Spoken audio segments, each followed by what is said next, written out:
जय हिंद दोस्तों। तो हमने संविधान का भाग 1 भाग 2 को खत्म किया। आज हम भाग 3 की चर्चा करेंगे। किस चीज की चर्चा करेंगे? भाग 3 की। भाग 3 में क्या चीज है? मौलिक अधिकार है। ठीक है,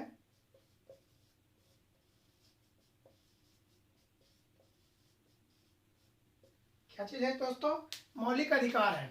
तो हम लोग एगो बात बताइए कि जैसे देखिए, भाग 1 को तो छोटा था, 1 से 4 तक अनुच्छेद था। भाग 2 भी क्या था?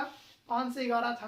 तो हम लोग एक एक वीडियो में खत्म कर पाए। लेकिन मौलिक अधिकार बहुत ही बड़ा चैप्टर है। लेकिन हम क्या है कि हम नहीं चाहते कि 2 वीडियो या 3 वीडियो में खत्म करें। हम एक ही वीडियो में कोशिश करेंगे इसको खत्म करने का। तो हम ज्यादा से ज्यादा आप लोग को बताना चाहेंगे, ठीक है ना। देखिए बात को समझिए, जो मौलिक अधिकार है ना, ये अनुच्छेद कितना से कितना है? 12 से 35, ठीक है ना, आर्टिकल। अब समझिए,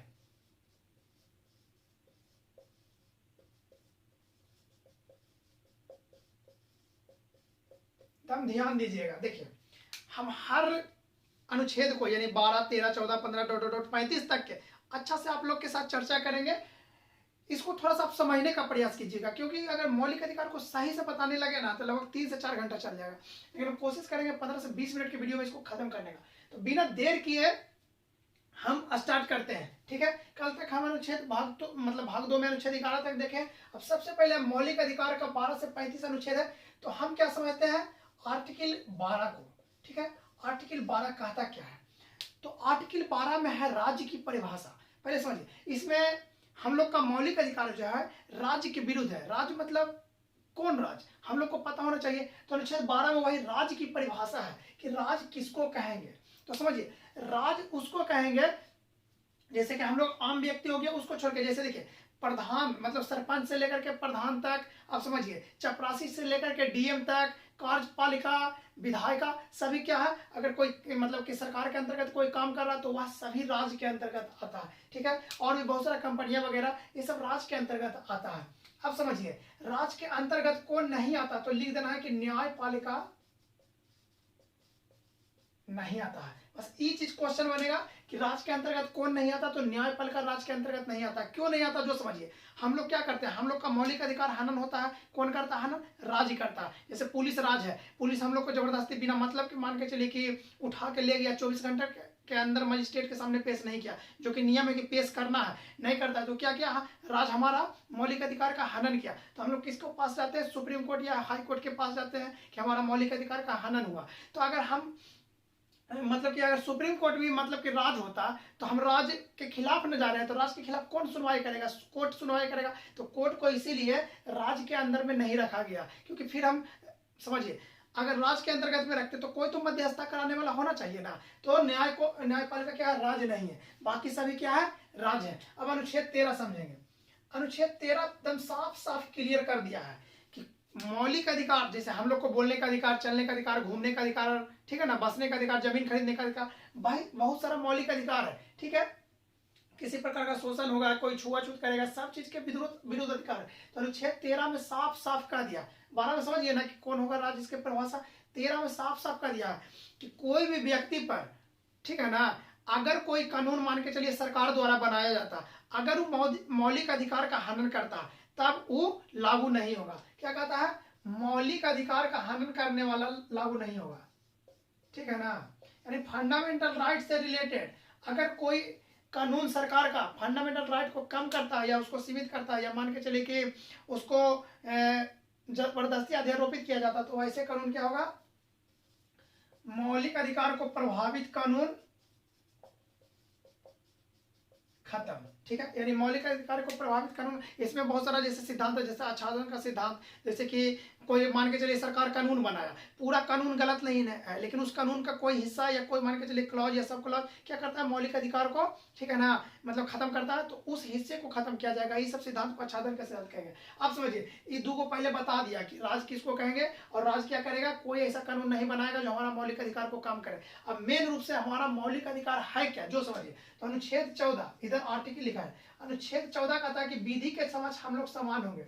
विधि यानी कानून, विधि समझ समान, यानी विधि के समझ हम लोग क्या क्या होंगे, समान होंगे। यानी कि अगर कोई भी मान के चलिए कि सरकार विधि बनाती है, ठीक है, या कानून है, उसके साथ सभी समान है। कोई नहीं है कि इसको मान के चलिए कि अगर हम गुनाह किए, ठीक है, तो हमको 2 साल सजा, या कोई दूसरा व्यक्ति गुनाह किया तो उसको 1 साल सजा, ऐसा नहीं है। विधि के समझ सभी समान है, और सरकार कोई भी कानून बनाएगी तो सभी पर लागू करेगी। लेकिन इसमें 2 प्रकार का प्रावधान किया है, एगो विधि के समझ समानता, एगो विधि के समान संरक्षण।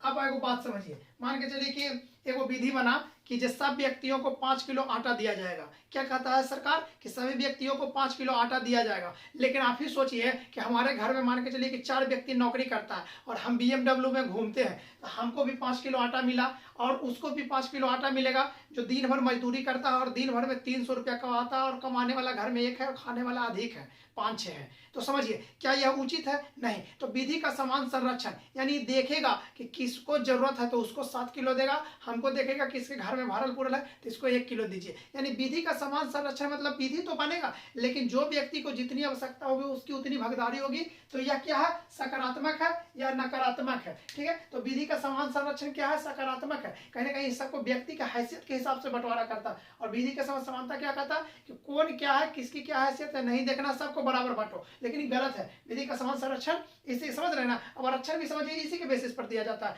कोई व्यक्ति है जो मान के चलिए कि ऐसे माहौल में रहा जहाँ पे पढ़ने के लिए ना सही से सुविधा हो, ना उसकी आर्थिक स्थिति उतनी अच्छी हो, तो उसको थोड़ा सा नंबर कम ही लाओ लेकिन नौकरी ले ले, कहीं ना कहीं उसको विधि के समान संरक्षण के अंतर्गत किया गया। तो समझ जाइए, विधि के समान समानता, एक विधि के समान संरक्षण। तो पूछेगा कि कहाँ से लिया गया विधि का समान संरक्षण, तो यूएसए से लिया गया। अब अनुच्छेद 15 समझेंगे।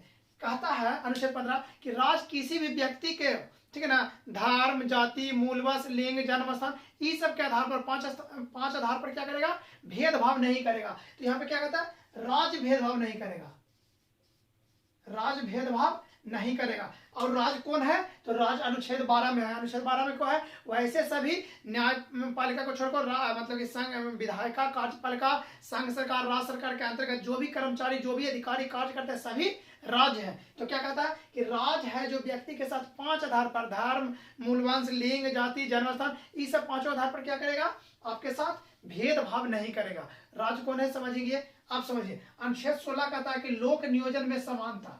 लोक नियोजन मतलब समझे, यानी कि जैसे कि देखिए किसी भी इस समझ एक प्रकार का आरक्षण के बारे में बोलता है कि लोक नियोजन के समझ में समानता कहता है, यानी किसी भी तरीका का लोक नियोजन है, किसी भी प्रकार का अगर मान के चलिए कि आपको काम देने की बात होगी तो सभी को समानता देगा। लेकिन समझिए लोक नियोजन में समानता तो ठीक बात है कि सभी को बराबर अवसर मिलेगा, सभी को समान रूप से लोक नियोजन में भागीदारी के अवसर मिलेंगे। लेकिन कहीं ना कहीं समझिए कि अगर कोई व्यक्ति पहले से बहुत सक्षम है, कोई व्यक्ति नहीं सक्षम है, ठीक है ना, मान के चलिए कि आपको लगता होगा कि आरक्षण गलत है, सही है, लेकिन थोड़ा बहुत तो मान के चलिए ऊपर नीचे है, परंतु समझिए कि कहीं ना कहीं किसी तबके के लोग अगर वो असक्षम है, बहुत संघर्ष करके कोई अच्छा जगह पर पहुंचे, तो उनको साथ और जो व्यक्ति बहुत सक्षम है, क्या दोनों को बराबर मंच मिलना चाहिए? नहीं। तो समझिए थोड़ा सा आरक्षण तो मिलना जरूरी है। तो ऐसे कहता है अनुच्छेद 16 क्या, लोक नियोजन में समानता। इसका बहुत सारा उपखंड है, 16 के 1, 16 का 2 वगैरह, लेकिन हम आगे समझते हैं। अनुच्छेद 17 क्या कहता है, अनुच्छेद 17 कहता है कि अस्पृश्यता का अंत।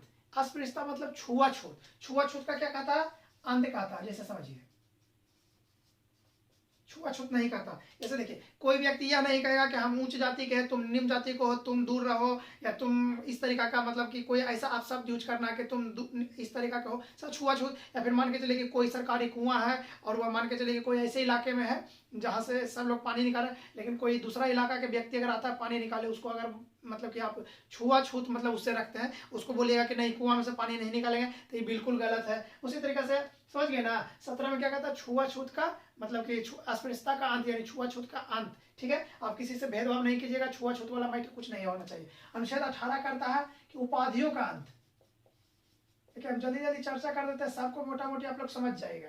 अनुच्छेद 18 क्या कहता है, उपाधियों का अंत, यानी मान के चलिए कि कोई भी व्यक्ति, ठीक है ना, को सरकार या राज्य ऐसी उपाधि नहीं देगा। जैसे मान के चलिए पहले उपाधि क्या मिलती थी कि नाइटहुड की उपाधि मिलती थी, ठीक है, और क्या हिंद केसरी हिंद की उपाधि मिलती थी, या फिर राय बहादुर की उपाधि मिलती थी, या राजा की उपाधि मिलती थी।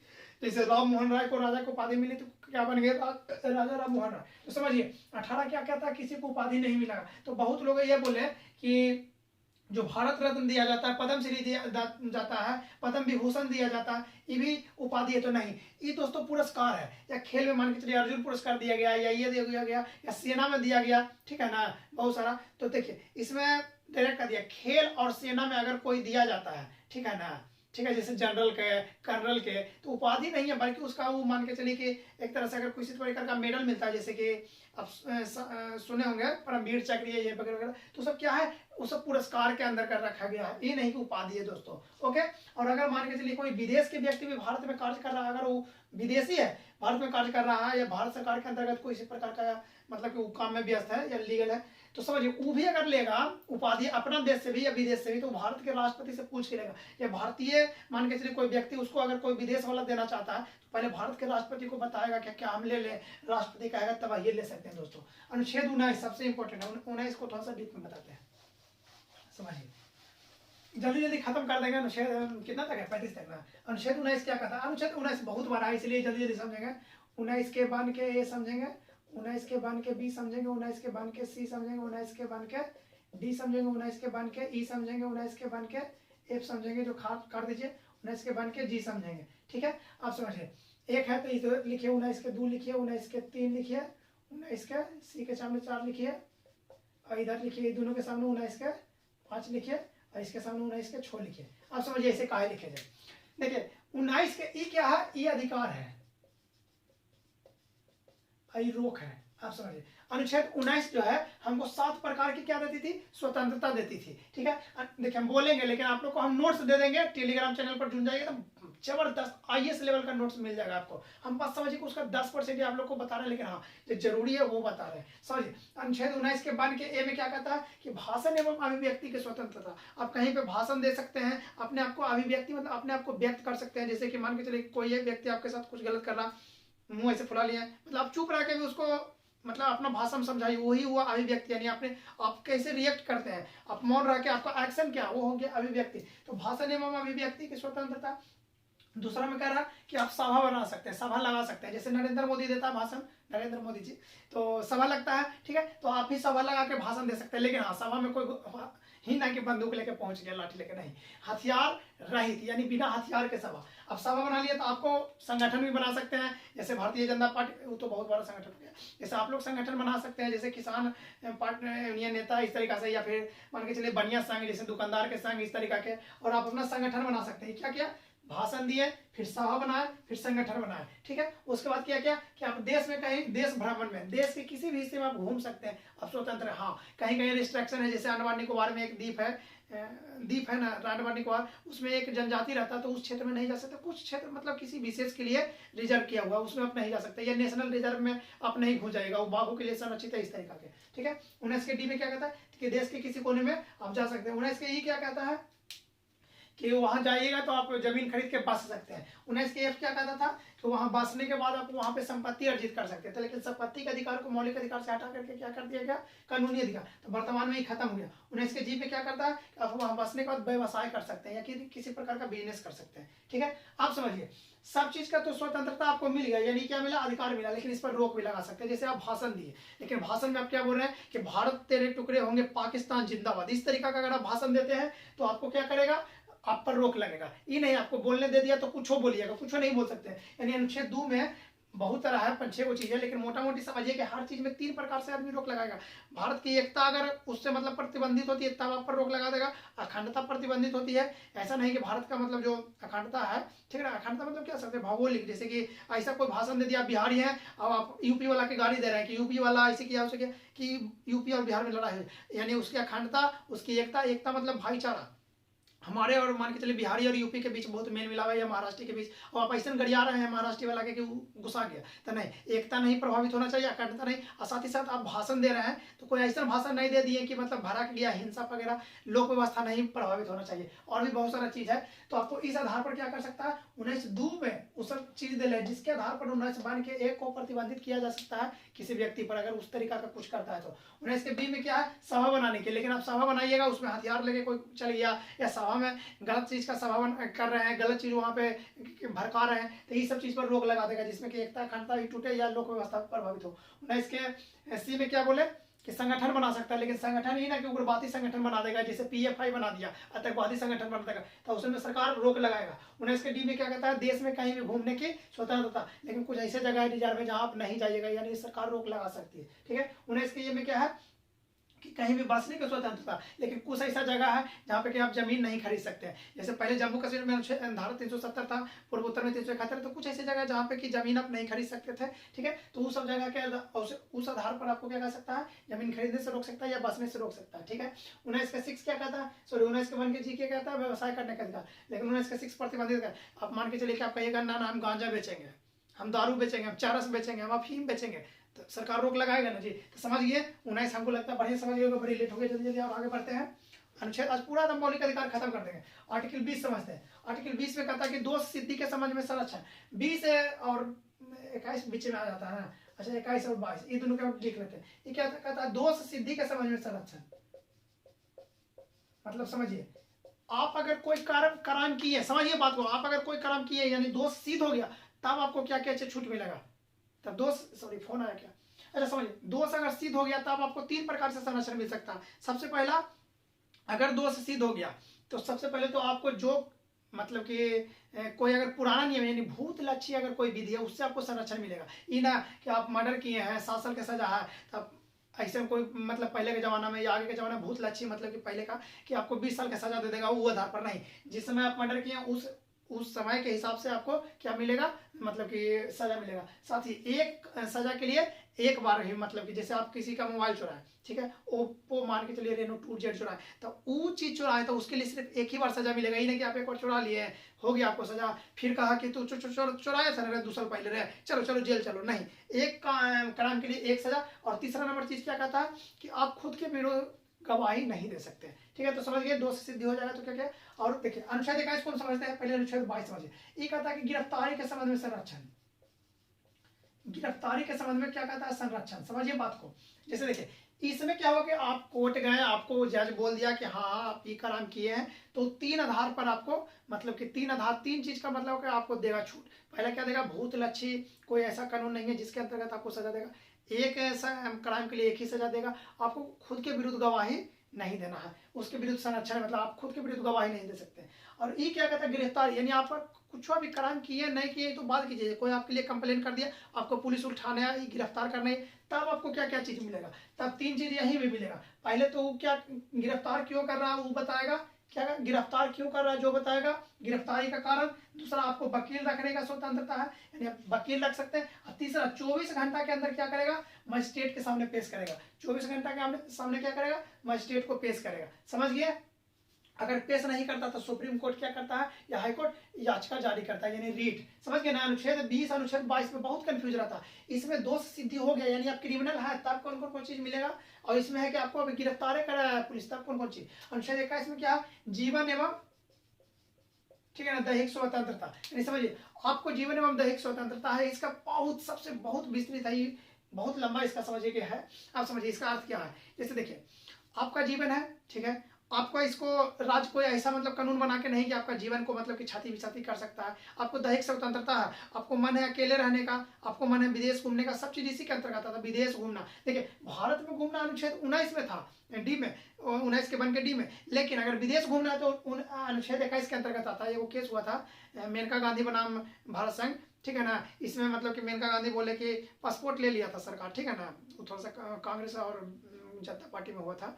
तो क्या बोला सुप्रीम कोर्ट, मेनका गांधी क्या बोले कि हमारा पासपोर्ट ले लिए, अब हम विदेश नहीं जाएंगे तो हम मर ही जाएंगे। तो सरकार क्या बोला कि इसका जीवन की स्वतंत्रता खतरा में है, तो इसीलिए विदेश घूमने का अधिकार अनुच्छेद 21 के अंतर्गत रखा है। एकांत रहने का अधिकार, आपको माने कि हम किसी से नहीं बोलेंगे, आपका दैहिक स्वतंत्रता, आपका शरीर, आपका जीवन, नहीं बोलेंगे हम अकेले रहेंगे, हमको कोई से नहीं बोलो, तो ये भी स्वतंत्रता कहाँ है, अनुच्छेद 21 के अंतर्गत। आपका जीवन है, अगर आप खुद इसको क्षति पहुंचाइएगा तब आप पर अटेम्प्ट टू मर्डर का केस होगा। आप मान के चलिए कि कूदने गए नदी से तालाब में, अगर आप बच गए तो आप पर अटेम्प्ट टू मर्डर का केस होगा, जिससे दूसरा के आप मारिएगा उसी तरीके से खुद का जान लेना भी क्या है, मतलब कि कानूनन अपराध है। तो अनुच्छेद 21 में क्या है, आपको एकदम बहुत स्वतंत्रता मिला गया, यानी आपको शरीर, आपका देह, आपका रहन सहन, मतलब कि समझ रहे हैं ना, अगर इस पर किसी प्रकार का, ठीक है ना, कोई व्यक्ति या कोई राज्य क्या करता है, मतलब उसको क्षति पहुंचाता है तो वो उसकी स्वतंत्रता है, आपको अगर क्षति पहुंचाता तो उसको जेल होगा। समझिए, तो अनुच्छेद 21 में क्या, जीवन एवं दैहिक स्वतंत्रता, ठीक है।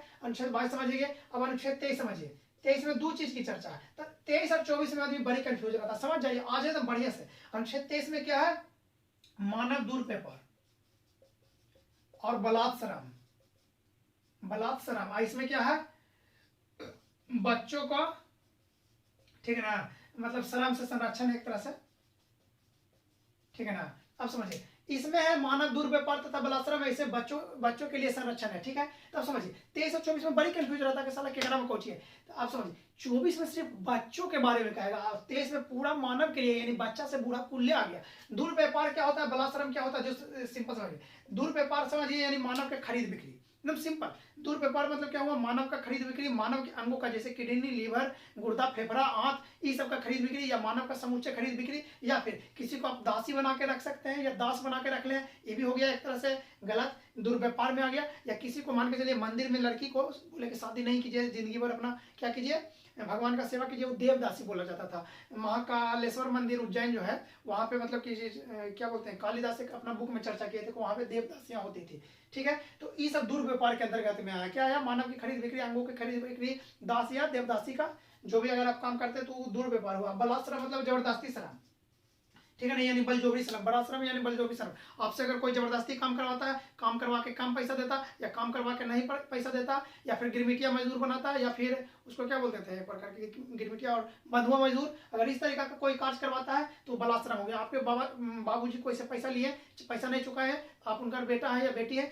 अगर आपसे वो काम करवाता है तो इसे बलात्सरम है। तो समझ गए दुर्व्यवहार और बलात्सरम कौन चीज में है, 23 में। अगर ये सब होता है तो आप डायरेक्ट सुप्रीम कोर्ट जाके, एकदम डायरेक्ट सुप्रीम कोर्ट, पूरा इंडिया में ये वो है सुप्रीम कोर्ट, दिल्ली में डायरेक्ट सुप्रीम कोर्ट, अगर आपका मौलिक अधिकार कानून होता है तो डायरेक्ट सुप्रीम कोर्ट जाके आप कर सकते हैं। माने तो जिला न्यायालय, सदर न्यायालय, उच्च न्यायालय में जाइए, लेकिन आप उच्चतम न्यायालय में भी जा सकते हैं। अनुच्छेद 24 में बच्चों का श्रम से संरक्षण है, यानी कि कोई बच्चा तो उससे कम कितना वर्ष तक के बच्चा तक काम करवाइएगा, कितना से कितना में क्या करवाइएगा। तो इसमें चर्चा है कि 0 से 14 वर्ष के बच्चों को बच्चा कहा गया है, मतलब कि बालक कहा गया है, और 14 से 18 वर्ष वाले को किशोर कहा गया है, और 18 प्लस वाले को एडल्ट यानी कि वयस्क कहा गया है। तो 0 से 14 वर्ष वाले बच्चा को, समझिए बात को, 0 से 14 वर्ष वाले बच्चा को तो काम ही नहीं करवाना है, सिंपल। क्या लिखा है, काम नहीं करवाना है। 1986 में संशोधन हुआ था, धीरे धीरे इसमें उम्र बढ़ाया गया, पहले 10 था 12 था, इस तरीके से बढ़ा। अब समझिए 14 से 18 जिसको किशोर कहा गया, इसको क्या है, जोखिमपूर्ण कार्य नहीं करवाना है, जोखिमपूर्ण कार्य नहीं करवाना। समझिए 0 से 14 वर्ष के बच्चों को कोई काम नहीं करवाना है, 14 से 18 वर्ष वाले बच्चों को जोखिमपूर्ण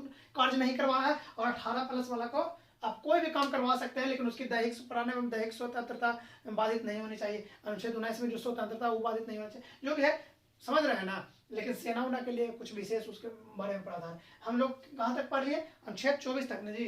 अब समझिए 25 अब खत्म हो जाएगा तुरंत है, थोड़ा सा 32 है लास्ट में। 25, 26, 27 और 28 समझते हैं। देखिए 25 से 28 क्या है, धार्मिक मतलब के बारे में बताता है। ये चीज हम चर्चा नहीं किया, अभी थोड़ा सा देख लीजिए। अनुच्छेद 12 से क्या है, 14 से 18 क्या है, समानता का अधिकार। 19 से 22 तक क्या है, स्वतंत्रता का अधिकार। 23 और 24 क्या है, शोषण के विरुद्ध अधिकार। 25 से 28 क्या है, धार्मिक स्वतंत्रता का अधिकार। 29-30 क्या है, अल्पसंख्यकों को अधिकार है या संस्कृति का, मतलब कि शिक्षा एवं संस्कृति का है। और 32 क्या है, संवैधानिक उपचार का अधिकार। अनुच्छेद 31 खत्म हो गया, ठीक है ना। पहले 6 प्रकार के भी है, पहले 7 होता था, अनुच्छेद 31 संपत्ति खत्म हो गया। समता का अधिकार, स्वतंत्रता का अधिकार, धार्मिक स्वतंत्रता का अधिकार, सॉरी शोषण के विरुद्ध अधिकार, धार्मिक स्वतंत्रता का अधिकार, शिक्षा एवं संस्कृति का अधिकार, और धार्मिक संवैधानिक उपचार का अधिकार। ये चीज हम नहीं चर्चा किए थे कर दिया। अनुच्छेद 25 में क्या कहता है, अनुच्छेद 25 कहता है कि किसी भी व्यक्ति को उपासना करने, मानने, ठीक है ना, और विश्वास करने और किसी धर्म का प्रचार प्रसार करने की छूट दी गई है। यानी कोई व्यक्ति किसी धर्म की क्या कर सकता है, अंतःकरण कर सकता है, अंतःकरण कर सकता है, मान सकता है, विश्वास कर सकता है, ठीक है ना, उपासना कर सकता है, और क्या कर सकता है, प्रचार प्रसार कर सकता है, ठीक है। बाद में वो पादरी थे ठीक है ना, वो क्या किया कि धर्म परिवर्तन करवाने लगे। तो उनसे बोला कि कोई व्यक्ति बोला, केस कर दिया, बोला कि सर ये धर्म परिवर्तन करवा रहा है। तो उनको बुलाया कोर्ट में, पादरी के यानी क्रिश्चियन के, बोला कि आप धर्म परिवर्तन काहे करवा रहे हैं? तो बोले सर माय लॉर्ड अनुच्छेद 25, अनुच्छेद 25। तो बोले क्या है अनुच्छेद 25 में? जज बोला, तो बोले प्रचार प्रसार कर रहे हैं, हम अपना प्रचार कर रहे हैं। जे बोले तेज बनेगा, प्रचार प्रसार मतलब कि तू धर्म परिवर्तन करवाएगा। जब प्रचार प्रसार में धर्म परिवर्तन नहीं है, धर्म परिवर्तन नहीं, अपना स्वेच्छा से कर लेता है तो अलग बात है, जबरदस्ती करवाइएगा जेल हो जाएगा। ठीक है, समझ गए? अंतःकरण यानी किसी का मान के चले कि कोई धर्म है, उसका बातों को अच्छा लगे तो वो अंतःकरण कर सकता है, यानी उस धर्म को मान के चले, उस धर्म को डायरेक्टली नहीं, उसके धर्म में जो विचार है, जो मान के चलिए गुण है, उसको अपना सकता है। अंतःकरण यानी अपने अंदर समाहित कर सकता है, उसको मान सकता है। अंतःकरण हो गया, उस पर विश्वास कर सकता है, उसकी उपासना यानी पूजा कर सकता है, उसका प्रचार प्रसार कर सकता है। ठीक है, अनुच्छेद 26 कहता है, यहाँ तक समझे ना? अनुच्छेद 25 की उपासना कर सकता है, मान सकता है, विश्वास कर सकता है, वगैरह वगैरह। आप समझिए अनुच्छेद 26 में कहता है कि देखिए, अनुच्छेद 25 तक समझे। अनुच्छेद 26 कहता है कि किसी भी धर्म खुद व्यक्ति संरक्षण कर सकता है और मतलब कि कर सकता है, लेकिन इसके बारे में एक विषय चर्चा, जैसे समझिए अनुच्छेद 26 में कोई व्यक्ति को, ठीक है ना, या राज्य को नहीं ये अधिकार है। ये देखिए, ये जो एक प्रकार के संस्था को अधिकार मिला है, जैसे समझिए, यही चीज में हमको अभी थोड़ा सा कंफ्यूजन हो रहा था। जैसे देखिए अनुच्छेद 26 कहता है ना कि किसी व्यक्ति को ये अधिकार नहीं देता, बल्कि किसी संस्था को अधिकार देता है कि आप एक प्रकार का संस्था, जिसको कि क्या कहता है, सुप्रीम कोर्ट माने कि वो संस्था, वो क्या कर सकता है कि धार्मिक अपना मान के चलिए प्रशासन वगैरह कर सकता है, अपना उसका प्रबंधन कर सकता है। जैसे मान के चलिए कोई मंदिर है, ठीक है ना, कोई संस्था ऐसा बन गया जिसको कि मतलब कि कोर्ट मान्यता देता है, तो ये क्या कर सकता है, यहाँ पे कैसे मतलब कि कौन जाएगा, कौन पूजा करेगा, नहीं करेगा, बहुत सारा नियम यहाँ का बना सकता है। तो धार्मिक प्रबंधन, धार्मिक कार्यों का प्रबंधन करने का अधिकार किसको है? कौन अनुच्छेद के तहत है? अनुच्छेद 26 के तहत है। लेकिन समझिए, ये कोई ये अधिकार जो व्यक्ति या नागरिक को प्राप्त नहीं है, बल्कि यह अधिकार धार्मिक क्या है, एक प्रकार के मतलब कि संप्रदाय को है, ठीक है ना, धार्मिक संप्रदाय के लोगों को है। ठीक है, समझिए। अब समझिए सबरीवाला मंदिर समझे हैं? सबरीमाला मंदिर केस, ये केरल में वो था सबरीवाला मंदिर, लॉर्ड अयप्पा था, अयप्पा थे। तो क्या हुआ कि वहाँ पे महिलाओं को पूजा नहीं करने दिया जाता था, केस हुआ। तो वहाँ के जो महंत पंडित जो भी थे वो पहुंचे कोर्ट, तो बोले कि कहा नहीं जाते थे तो महिला के जी, तो बोले कि अनुच्छेद 26 महाराज। तो बोले कि क्या है अनुच्छेद 26 में? तो बोले कि हम क्या है, मतलब कि हम एक प्रकार के धार्मिक संप्रदाय है और हम अपना मंदिर का मैनेजमेंट करते हैं, अनुच्छेद 26 के तहत प्रबंधन करते हैं, इसलिए हम महिलाओं को प्रवेश नहीं देने जाते हैं। तो बोले कि तुम है धार्मिक संप्रदाय, तो धार्मिक संप्रदाय का कुछ मतलब कि होता है, ठीक है ना, जिस मतलब फॉलो करना होता है। तो ये बोला कि तू कैसे धार्मिक संप्रदाय है? तो वही सबरीमाला मंदिर बताया कि ऐसे ऐसे। तो सुप्रीम कोर्ट खुद व्याख्या करता है, तो बोला कि नहीं, तुम धार्मिक संप्रदाय नहीं हो, तुम गलत तरीका से प्रबंधन कर रहे हो, गलत तरीका से रोक रहे हो, ठीक है ना। तुरंत बोला कि क्या करेगा, महिला जाएगा सबरीमाला मंदिर के अंदर, तुम रोक नहीं सकते हो। तो सबरीमाला मंदिर में महिलाओं को प्रवेश मिल गया, रोक रहा था, जान रहे ना कहा है। अब समझिए अनुच्छेद 27। अनुच्छेद 27 कहता है कि किसी भी प्रकार का धार्मिक कर नहीं लगेगा। जैसे समझिए मुस्लिम शासक खास करके मतलब कि दिल्ली सल्तनत और मोहम्मद बिन कासिम वगैरह, जजिया जकात अलाउद्दीन खिलजी वगैरह, जजिया जकात ये सब खम्स खराज समझ रहे हैं ना, खम्स तो लूटा हुआ माल था, जजिया जकात ये सब समझ रहे हैं ना। जजिया जकात जो हिंदुओं से मुस्लिमों से लिया जाता था, एक प्रकार का धार्मिक टैक्स था या धार्मिक करता, ये सब क्या है, ये सब पर रोक है। लेकिन हाँ, शुल्क ले सकता है। आप शुल्क और टैक्स में समझिए, टैक्स मतलब कि कोई मंदिर है, ठीक है, आप समझिए उसका कुछ टैक्स कटेगा, कि मान के चलिए कि आप व्यक्ति हैं यहाँ आसपास में, तो आपको इतना परसेंट या इतना परसेंट अपनी उपज का, अपनी आमदनी का देना होगा। तो ऐसा कुछ नहीं है, धार्मिक कर नहीं ले सकते। आपको मंदिर है चलाइए, ये बताए। हाँ, अगर कोई मंदिर में गया है तब आप उसको 5 रुपया, 10 रुपया, 20 रुपया जो भी अपना शुल्क काट सकते हैं। क्यों? क्योंकि मंदिर का रख रखाव होता है, आपका जूता रख रहा है, ये रख रहा, साफ कर रहा है, आपको प्रसाद दे रहा है, समझ रहे हैं। तो उस सब के लिए आपको शुल्क ले सकता है, ठीक है ना, चंदा शुल्क ले सकता है, लेकिन कर नहीं लगा सकता है। आप समझिए अनुच्छेद 28 कहता है, देखिए 27 में क्या हो गया कि मतलब कि जजिया जगह सब कर नहीं लगा सकता, लेकिन शुल्क लगा सकता है। ये कहता है कि कुछ धार्मिक संस्थान, ठीक है ना, धार्मिक संस्थान में क्या कर सकता है, धार्मिक शिक्षा वगैरह दे सकता है। जैसे समझिए कुछ मतलब ऐसा शिक्षा संस्थान है जहाँ पे आपको धार्मिक शिक्षा दे सकता है। अनुच्छेद 28 क्या कहता है कि कुछ शिक्षा संस्थानों में आपको धार्मिक शिक्षा दिया जा सकता है। धार्मिक शिक्षा समझ रहे हैं ना, जैसे कि गीता का ज्ञान, उपनिषद का ज्ञान, समझ रहे हैं, इस तरीका का। अनुच्छेद 28 तक हो गया। अब एक बार में खत्म कर देंगे। अनुच्छेद 29, अनुच्छेद 30, अनुच्छेद 31 तो खत्म हो गया, अनुच्छेद 32, ठीक है ना, और देख ही लेंगे कि मतलब 33, 34 और 35, ठीक है।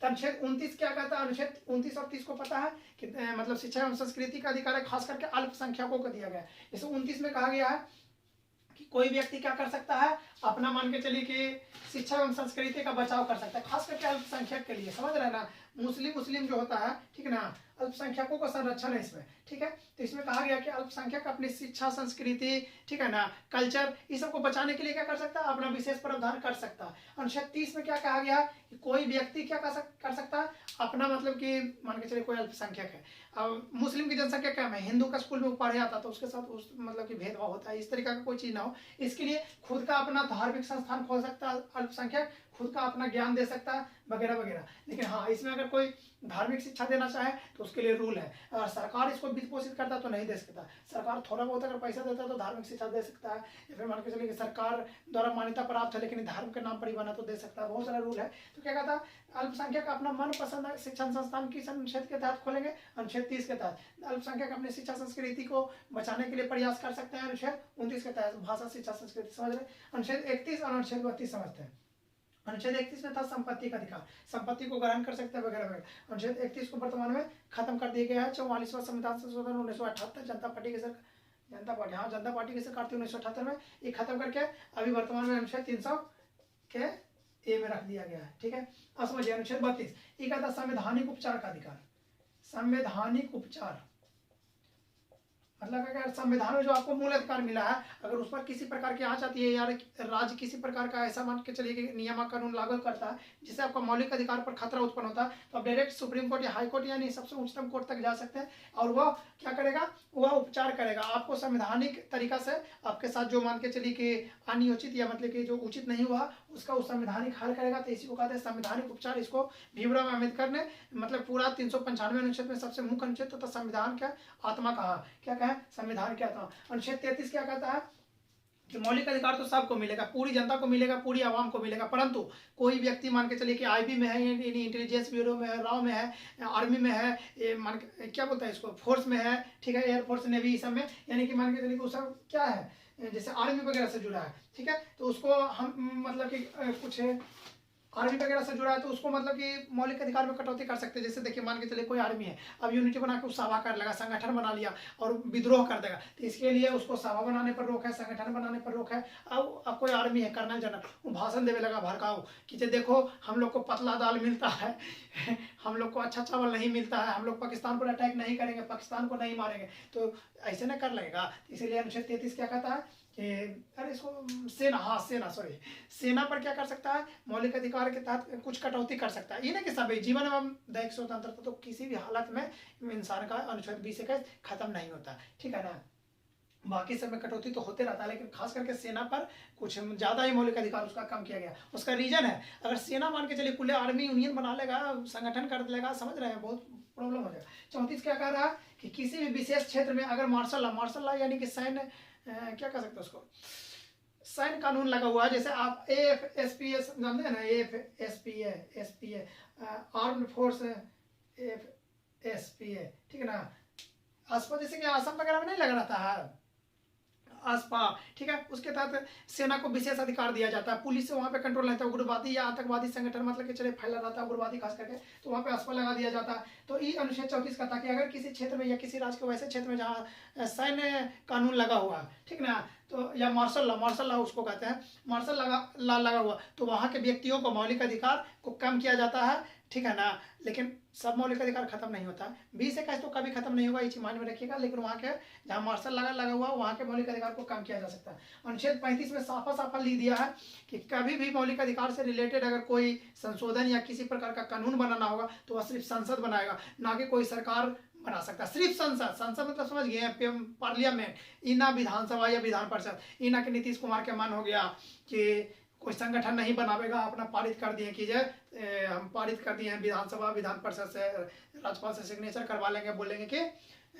क्या हुआ, संगठन कोई नहीं बनाएगा, कोई सभा नहीं करेगा, कोई भाषण नहीं देगा, ठीक है ना, तो ये रद्द हो जाएगा। वैसा कोई कानून मान्यता ही प्राप्त नहीं होगा, सिर्फ और सिर्फ संसद, मेंबर ऑफ पार्लियामेंट यानी विधानसभा और लोकसभा राज्यसभा, ठीक है ना, ये दोनों पारित करेगा, उसके बाद राष्ट्रपति शासन करेगा, तब जाके वो, ठीक है ना, रोक लग सकता है किसी प्रकार के कानून में। और उस पर भी नियम है कि अगर मान के चलिए कि कोई कानून बनाता है संसद भी, तो उस सुप्रीम कोर्ट फिर चेक करेगा। पहले तो था कि अगर बना दिया तो उसको लागू है, लेकिन उसको चेक करेगा कि क्या ये लोगों का, ठीक है ना, मौलिक अधिकार को ज़्यादा तो नहीं प्रतिबंधित कर सकता है, या इससे लोगों का मतलब कि प्राण एवं दैहिक स्वतंत्रता यानी अनुच्छेद 21 पर तो इफेक्ट नहीं आता, तब उसको रद्द कर देगा। भले ही लोकसभा, राज्यसभा, राष्ट्रपति सब बढ़िया से पूर्ण बहुमत से भी पार कर देगा ना, फिर भी अगर वो हमारे जीवन एवं मौलिक अधिकार को, सॉरी, जीवन एवं दैहिक स्वतंत्रता को अगर प्रतिपादित करेगा तो उसको सुप्रीम कोर्ट क्या करेगा, खारिज कर देगा। आशा करते हैं अनुच्छेद 12 से 35 तक समझेंगे। अब एक और जल्दी जल्दी रिकॉल कर लेते हैं।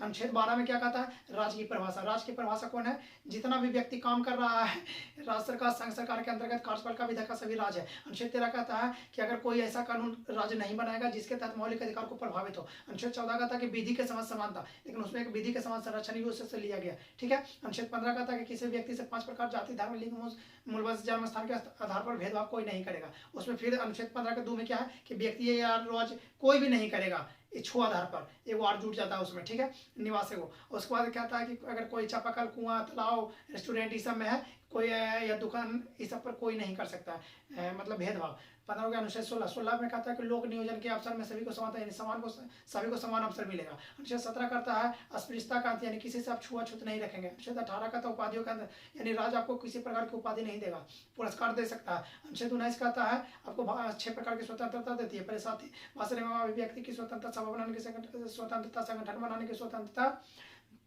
भारत में कहीं भी घूमने की स्वतंत्रता, वहां बसने की स्वतंत्रता, व्यवसाय करने की स्वतंत्रता, इस पर रोक लगे है, बता दी। अनुच्छेद 20 में कहता है कि आप पर अगर दोष सिद्ध हो गया तो 3 प्रकार के संरक्षण मिलता है। कौन कौन, पहला मिल गया कि आपको अपने खिलाफ गवाही नहीं देना, दूसरा एक के बदला एक सजा, भूतलक्षी संरक्षण, सही। अनुच्छेद 21 कहता है प्राण एवं दैहिक स्वतंत्रता, आपका प्राण किसी भी अवस्था में कम नहीं किया जा सकता, या दैहिक स्वतंत्रता यानी आपको स्वतंत्रता, दैहिक स्वतंत्रता को कम नहीं किया जा सकता। अनुच्छेद 22 का 22 का उचित कहता है कि गिरफ्तारी के संबंध में संरक्षण, आपको कोई गिरफ्तार करना आएगा तो पहले कारण बताएगा, साथ ही साथ आपको वकील रखे देगा, और आपके खुद के विरुद्ध क्या करेगा, गवाही नहीं देने देगा, ठीक है। थोड़ा बहुत इधर उधर हो जाता तो मिस्टेक को समझिएगा, ठीक है ना, ये सही है, आप समझिए। लेकिन